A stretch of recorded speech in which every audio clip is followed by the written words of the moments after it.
Do I have everybody's attention now? Yo les amis, c'est Catch Attrape, la chaîne où on parle catch. Aujourd'hui, récap de la semaine. Donc nous allons voir ensemble le match de la semaine, le show de la semaine, le catcheur de la semaine. Et avant de commencer cette vidéo, j'aimerais vous demander de liker, de commenter, de vous abonner, de partager. C'est extrêmement important pour cette chaîne. Devant des 350 abonnés avant la fin juin les amis. Donc nous commençons directement avec le show de la semaine. Pour moi le show de la semaine, la semaine dernière excusez-moi, a été NXT qui est revenu vraiment en force, qui est revenu directement avec un match d'ouverture pour désigner le prochain challenger pour Karrion Kross entre Pete Dunne, Kyle O'Reilly et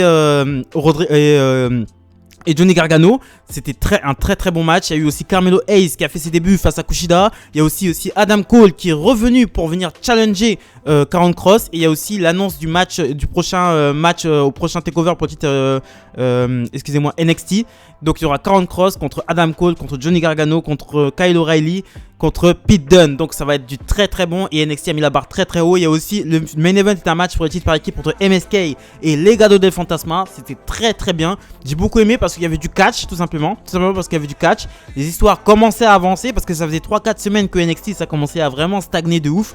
Là ils ont décidé de remettre la barre quand même, pas remettre la barre à son au niveau, mais la remettre au moins droit pour qu'on puisse enfin avancer. Donc le show de la semaine pour moi, NXT. Donc on enchaîne ensuite avec le match de la semaine. Le match de la semaine les amis, vous pourrez voilà, la normalité des choses, j'aurais peut-être dit Kyle O'Reilly contre Pete Dunne, contre Johnny Gargano. Le triple threat était de très bonne facture. Il y avait aussi le match MSK contre les Young Vétérans qui était très bien. Non, MSK contre les Legado del Fantasma qui était très bien. Il y a eu aussi du côté de SmackDown, nous avons Usos contre les Mysterios pour les titres par équipe. C'était très bien aussi, les deux. Partie 1, le match d'ouverture et le match de fermeture. C'était très bien. Nous avons aussi du côté de Monday Night Raw Drew McIntyre contre Kofi Kingston. Et j'ai choisi Drew McIntyre contre Kofi Kingston. J'ai beaucoup aimé ce match. J'ai vraiment beaucoup aimé cet échange en main event de Raw. C'était la seule bonne chose de Monday Night Raw en fait.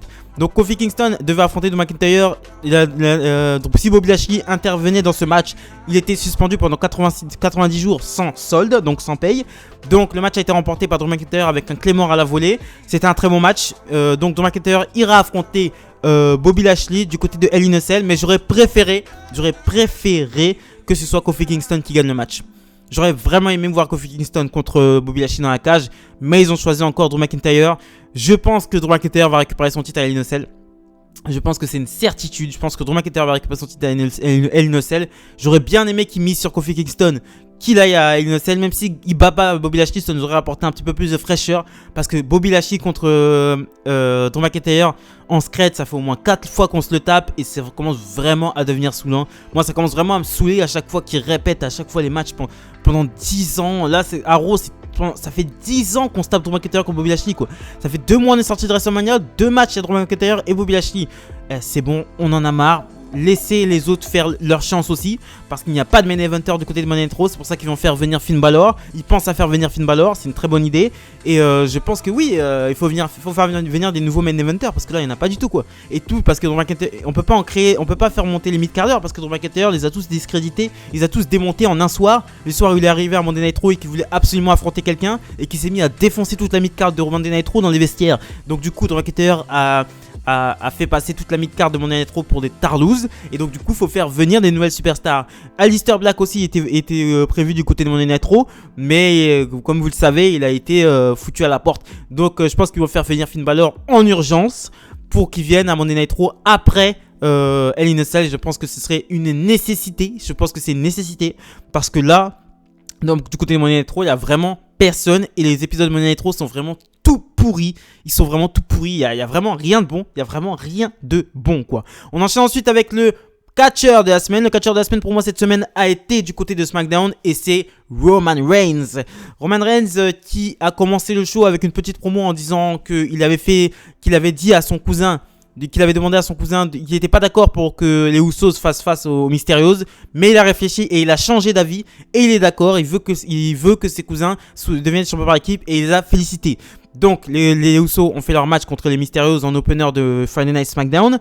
Ils ont perdu, mais en fait Jimmy Uso qui a pris le comté de la part de Dominic Mysterio avait pas les épaules au sol.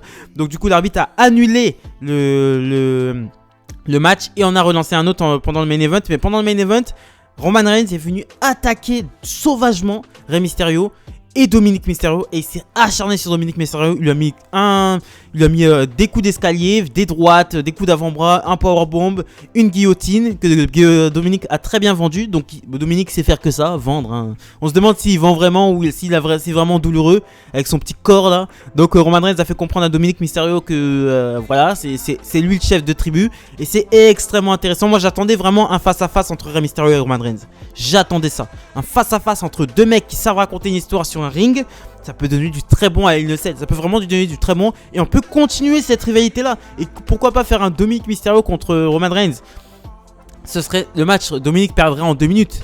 Voilà, il peut pas résister à Roman Reigns. C'est impossible. T'as vu comment il est, Roman Reigns? T'as vu son corps? T'as vu Dominic? Mais on pourrait essayer de raconter une histoire autour de ça. Genre Dominic a sa chance au titre universel, mais en fait Rey Mysterio a peur pour son fils et veut vraiment prendre la place de son fils. Mais son fils commence à créer une jalousie. Dominic est jaloux de son père, est jaloux du fait que son père ait un match pour le titre universel, mais pas lui. On pourrait faire comme ça. On pourrait écrire énormément de choses par rapport à ça, et on pourrait carrément partir sur carrément Dominic Mysterio contre le fait est que Dominic Mysterio soit jaloux. Je me fais une histoire, hein. Le fait est que Dominic Mysterio soit jaloux que Rey Mysterio ait un match pour le titre universel pourrait entraîner un match pour les titres par équipe entre eux et les Usos, qui perdrait au profit des Usos, et ce qui renforcerait la haine de Dominic par rapport à son père. Et ensuite on pourrait poursuivre ce programme là entre père et fils jusqu'à SummerSlam, où ils s'affronteraient. SummerSlam qui est le prochain gros show de l'été.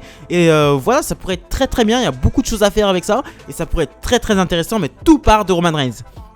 Tout part de Roman Reigns. C'est vraiment la superstar de SmackDown. C'est la star de SmackDown. Je suis obligé de l'avouer, même si je suis pas un grand fan de Roman Reigns.